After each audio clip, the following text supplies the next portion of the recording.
Alright, so what we're doing here is we remove the bed from the laser itself because we want to install a fence, a lot like the CNC fence I've made for the Shapeoko.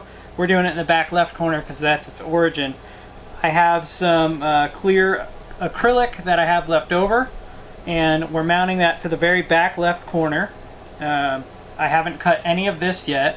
We're just putting some screws down the sides to hold this over here.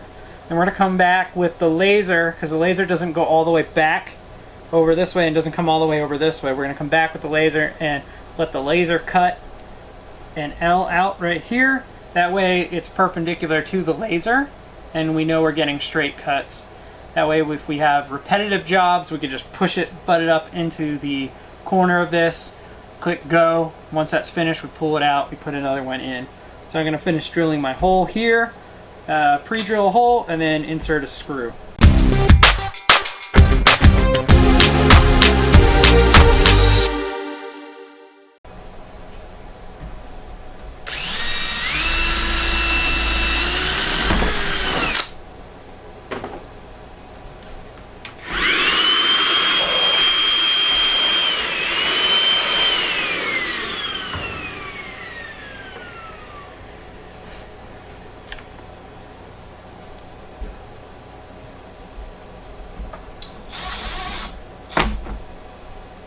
So we have our 3 screws on either side.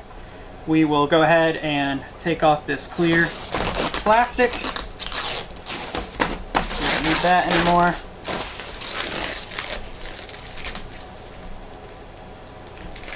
Now let's go reinstall this on the bed and then go ahead and cut our L shape for the fence.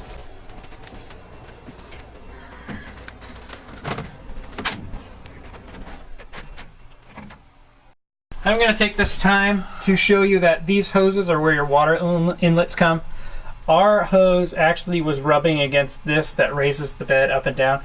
So we took a zip tie and zip tied it back. But you can see that we didn't actually crimp that hose back there. If you crimp the hose, you're going to mess up with the flow. So that's just holding it back out of the way so it doesn't rub against this lead screw. We just ran the cut this laser out.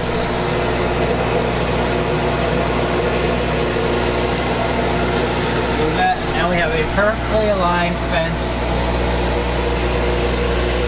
where we can butt up anything in that corner, and if we ever need to remove it, we just remove those screws.